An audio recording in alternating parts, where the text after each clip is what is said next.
لیکن اس حقیقت کو بھی خواب تصور کیا گیا. جو تم حقیقت دیکھ رہے ہیں یہ ہوا کی طرح اڑ جائے گی، بھاپ کی طرح اڑ جائے گی، نہیں رہے گی. تو تم کو لا محالہ اس حقیقت کے اوپر سے بھی اعتماد کو اٹھا لینا پڑے گا. پھر حقیقت کیا ہے؟ حقیقت یہ ہے سچائی، دیانت داری، امانت داری، خدا کی اکتائی، خدا کی بزرگی. یہ ایک حقیقت ہے، اس کے اندر کوئی تغیر نہیں آئے گا. قیامت آئے گی لیکن سچائی بن کر رہے گی. ساری کائنات الٹ پلٹ ہو جائے گی، حق اپنے پورے زور و شور سے حق رہے گا. برادران محترم، اس حق کی طرف بلانے والی اگر کوئی طاقت ہے تو وہ طاقت کا نام محمد مصطفیٰ صلی اللہ علیہ وسلم ہے. آپ کو دعائی دے کر، آپ کو انسانیت کی معراج عطا کر کر خدائے واحد و آپ کو اس خدا سے ملاقات کرانے والی شخصیت رسول اکرم صلی اللہ علیہ وسلم کی ذات کرامی ہے. یہی ہمارے لیے بے انتہا عزیز ترین بات ہے، اہمیت ترین بات ہے کہ اللہ نے رسول اللہ کے ذریعے سے خدائے وحدہ لا شریک کی طرف ہم کو رجوع کر دیا. وہ خدا جو واحد ہے، وہ خدا جو بزرگی والا ہے، وہ خدا جو حی ہے، قیوم ہے. اس خدا سے ملانے والی ذات گرامی کا نام اللہ کے وہ پیارے رسول ہے جو خود خدا کو بھی محبوب ہے. وہ ہے محمد مصطفیٰ صلی اللہ علیہ وسلم. ان کی محبت ایک حقیقت ہے، باقی کی سب بے تکے باتیں ہیں، خواب ہے، خیال ہے، وہم ہے، گمان ہے. حقیقت ہے تو رسول اللہ کی محبت حقیقت بھی رہا ہے. اور وہ حقیقت سے آشنا جو ہوئے ان کا نام ولی ہے. اس حقیقت میں مبتلا جو ہوئے وہ اولیاء کرام ہوئے. اس وجہ سے ہمارا کلیجہ ان اولیاء کرام کی طرف کھینچے کو چلے جاتا ہے. منع کرنے والے منع کرتے رہیں گے لیکن دل ہمارا نہیں رکے گا. اولیاء کی بارگاہ میں کشاں کھینچے چلے آئیں گے. یہ حقیقت ہے، اس سے کوئی انکار نہیں کر سکتے. آج ہم بھی ایک ولی کی بارگاہ میں کھینچے چلے آئے ہیں، اس غرض سے آئے ہیں کہ ہمارے اس دل کی اندر جو برت ہے، جو سیاہی ہے، جو میل کچیل ہے، اے اللہ تو دور فرما دے. اس دل کو نور کی طرح منور فرما دے، پاک فرما دے. کیونکہ یہ آماج گاہ ہے، تیرا آنا جانا اس دل کے اندر ہے. اس دل تیرا آنا ہے، جانا ہے. خدا کا وہ گھر جس کو حرم کہتے ہیں، وہاں کی ایک نماز 1,00,000 نمازوں سے زیادہ افضل ہے. لیکن میرے رسول نے فرمایا کعبے کی حقیقت ہم جانتے ہیں، لیکن مومن کے قلب کی درجے میں درجے الہیت اور کعبے کا درجہ مومن کے سے کمتر ہے. مومن کا قلب اس سے بھی آگے ہے. اسی کا طواف کر غافل، قسم ہے رب کعبے کی، اسی کا طواف کر غافل، قسم ہے کعبے کی، گزرگاہ خلیل جان عالم دل ہے انسان کا۔ انسان کا دل بڑی حقیقت آمیز چیز ہے، اور اس دل ہی کے لیے اللہ تبارک تعالیٰ نے حضرت انسان اشرف المخلوقات کا لقب دیا ہے۔ تو میرے پیاروں کو نونو بولتے میں اپنی تقریر کو اختتام پذیر کرتا ہوں۔ حضرت حسن بصری رضی اللہ تعالیٰ عنہ بہت بسا بزرگ، سلسلہ قادریہ میں جب آپ چیزیں دیکھتے ہیں تو حضرت علی کے جانشین، حضرت علی کے پروردگار، حضرت علی کے تربیت یافتہ، جب ان کا نوجوانی کا عالم تھا، اس نوجوانی کے عالم میں حضرت حسن بصری ظاہر نکلے، مگر حالات ایسے ہوئے، واقعات ایسے ہوئے کہ ان کی نظر ایک دوشیزہ پہ جا کے ٹکی۔ ایک خوبصورت عورت تھی، لیکن اس خوبصورت عورت سے زیادہ خوبصورت اس کی آنکھیں تھیں۔ لازمی بات ہے، اتنے بڑے بزرگوں کو کیا مسئلہ نہیں معلوم کہ ایک وقت جب نگاہ کسی پر پڑ گئی، چاہے وہ قصدن ہو یا عمدن ہو یا سہون ہو، پھر اس کے بعد فوراً نگاہ کو ہٹا لینے کا حکم آ گیا۔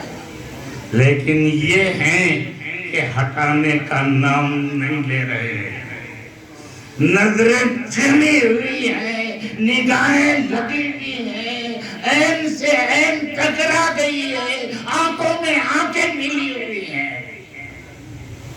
اس نے جب یہ محسوس کیا، دوشیزہ نے کہا کہ محترم، کیا آپ کو کچھ حیا اور شرم نہیں ہے جو آپ مسلسل تھکے جا رہے ہیں؟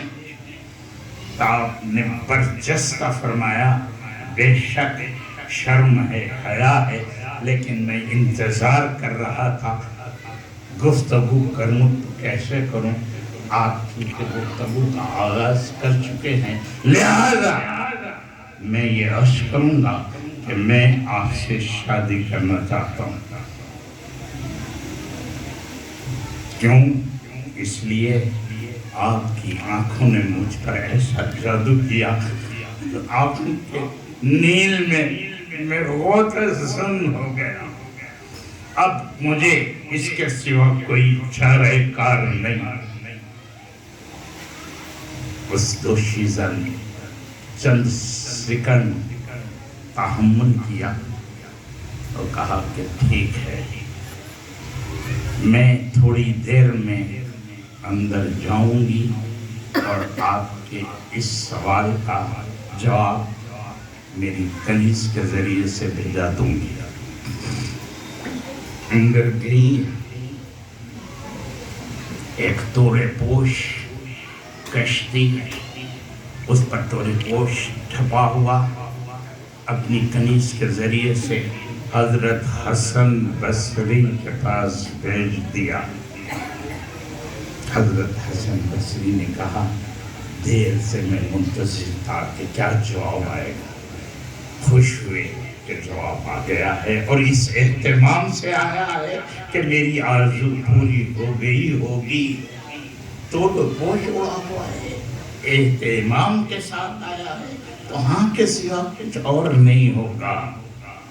بہت خوش ہو کہ انہوں نے اس تورے پوش کو کشتی سے ہٹایا۔ جب تورے پوش ہٹ گیا، ایک قیمتی رکابی اور تشتری کے اندر اس کی دو نینیں نکلی ہوئی تھی۔ اس کی آنکھیں اس تشتری کے اندر تھی، اور ایک